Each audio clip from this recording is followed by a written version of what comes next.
Mr. President, Mr. Vice President, Madam Attorney General, Assistant Attorney General Dillon, Chairman Brendan Carr, we have a major problem on our hands, and I'm raising the alarm bells right now.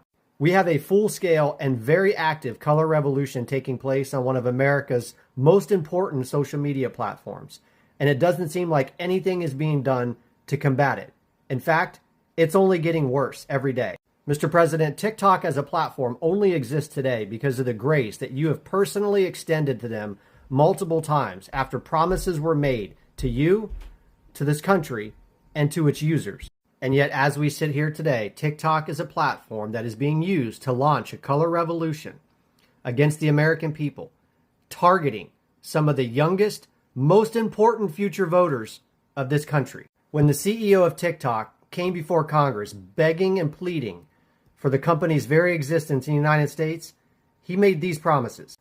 Number one, we will keep safety, particularly for teenagers, as a top priority for us.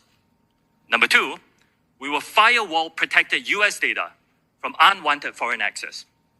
Number three, TikTok will remain a place for free expression and will not be manipulated by any government. Unfortunately, this platform is no longer a platform that honors the promise of free expression if your ideals align with the America First movement. Mr. President, we were promised a platform that protects the free expression of ideas, and what we got is a platform that silences, suppresses, shadow bans, violates, and even permanently bans voices who even attempt to try to stand up to the violent radical extremism that we're seeing growing rapidly and targeting the youngest voters on this platform. Sir, they're even silencing you on this platform. Here's a video that I posted on August 16th, and within a few hours, it had been completely removed. I received a strike. It was disqualified for community guideline violations. Which guidelines? I don't know, because they never told me. They just took the video down. Earlier today, when Donald Trump jumped on Air Force One and was flying to Russia to begin the process of ending the Ukrainian-Russian conflict, he posted this on his True Social account. And most of us missed it. We saw it, we read it, and we moved on. But I think that we need to actually slow down for a second, and we need to fully understand what this post is saying. It's just been found out that the Democrats are buying protesters in order to fight my attack on crime. According to TikTok's moderators, me reading a post that you posted on your Truth Social account, Mr. President, was a violation of their community guidelines, and it was removed. The First Amendment rights of American citizens who have a vested interest in the success of your agenda, who are attempting to do everything we can to help drive your message on a platform that promises free expression, are being silenced. And yet voices like this one are being amplified. Not only amplified, but are being pumped into the hearts and minds of some of the most important future voters in America. I am a radical leftist. I am not a liberal. I am a socialist.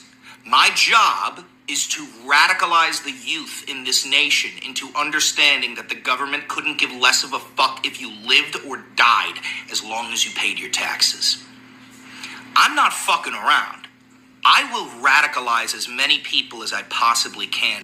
And he is, along with an entire cadre of violent, radical extremists on TikTok's platform, have full access to a massive number of young voters, and nothing is being done to make sure that we level the playing field so voices like mine and many others who are trying can be heard. We're being silenced. Why does this matter? It's important. TikTok currently has about 150 million users on the platform in the United States.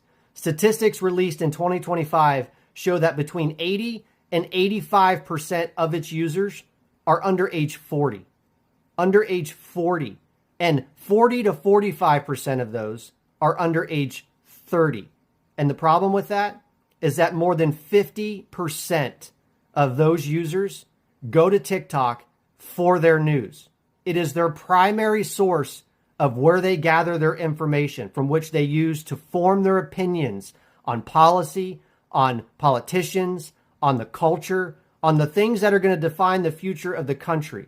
They're getting it from TikTok. They're getting it from voices who are proud to say that his job, and by the way, he's being paid to do it, is to radicalize the youth. And yet, TikTok as a platform amplifies those voices and silences voices like mine. Mr. President, this is a big problem, and it has to stop.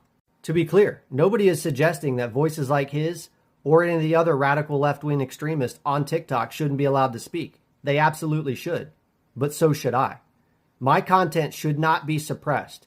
The content of other conservative creators on that platform should not be shadow banned. The videos that are trying to counter that type of radical extremism should get the same type of amplification that he gets, and yet that's not happening. Instead, what's happening is the opposite. Free speech does not live on TikTok like they promised. And sir, it is my opinion that this platform is being used as a tool of color revolution to shape the minds of young voters, and they're silencing voices who are trying to oppose it.